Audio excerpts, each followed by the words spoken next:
Welcome to my YouTube channel. Any potential co-conspirators that were redacted?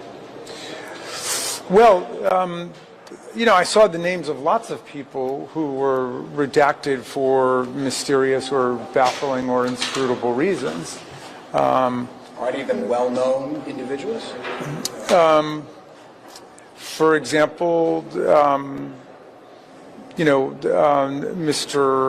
Wexner, his name was redacted from a government document, and I couldn't understand the logic of that. He was not a victim, and his name has appeared other places. Now, the Department of Justice has not sent forth its so-called privilege log, so it's not explained yet why there might be certain redactions that have been made. I saw one document which was an email that was sent by Jeffrey Epstein to Ghislaine Maxwell, which was the forward of an email that he had received from some of his lawyers giving an account of a conversation between Epstein lawyers and Trump lawyers and others about what had taken place during that 2009 period. It was during the period of the 2009 investigation. And Epstein's lawyers synopsized and quoted Trump as saying that that Jeffrey Epstein was not a member of his club at Mar-a-Lago, but he was a guest at Mar-a-Lago, and he had never been asked to leave. And that was redacted for some indeterminate, inscrutable reason. I know it seems to be at odds with some things that President Trump has been saying recently about how he had kicked Jeffrey Epstein out of his club or asked him to leave, and this was at least one report that appears to contradict it. What did you see specific to President Trump or President Clinton, and were there specific redactions to them?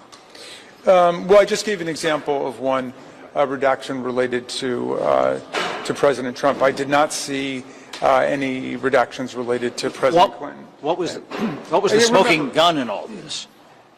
Well, I don't. Here's the thing: the Department of Justice is under orders from Congress to release the entire Epstein file.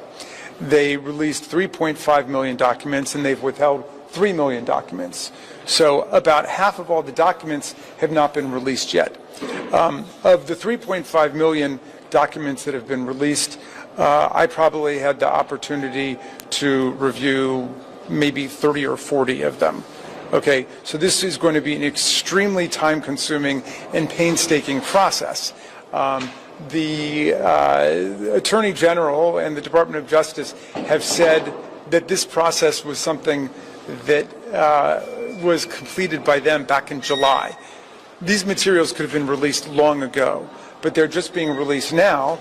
And if every member of Congress who voted for the discharge petition, if all 217 of us spent every waking hour over at the Department of Justice, it would still take us months to get through all of those documents. And there are only 4 computers now, so they would certainly need to get a couple hundred more computers for all of the members. But the point is that there is no way before Attorney General Bondi arrives on Wednesday that we're going to have the opportunity to go through every redaction in order to ask thorough questions. You think that's the connection, that they held up releasing this so that everybody wouldn't be as thoroughly prepared for her testimony Wednesday?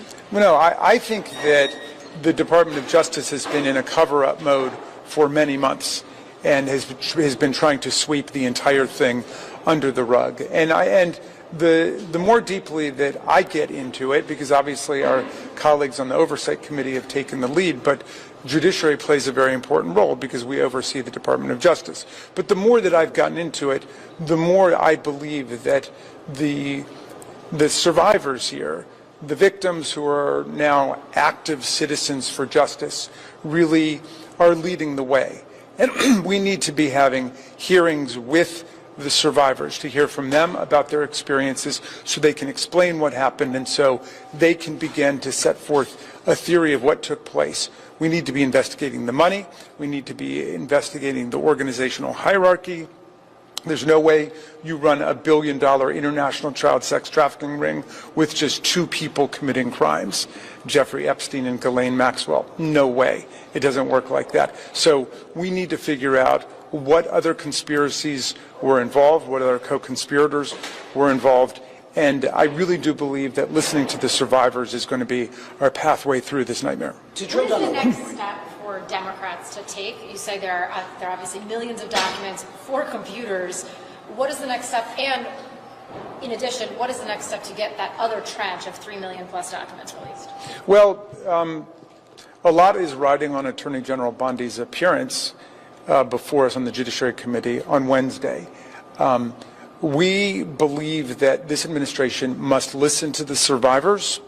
We believe that this administration must release the entire Epstein file, which is compelled both by a congressional subpoena and by a federal law at this point. We want all of the information to come out, and the only redactions should be the names of the victims and the identifying information. Unfortunately, they violated that precept by releasing the names of a lot of victims, which is either spectacular incompetence and sloppiness on their part, or, as a lot of the survivors believe, a deliberate threat to other survivors who are thinking about coming forward, that they need to be careful because they can be exposed and have their personal information dragged through the mud as well.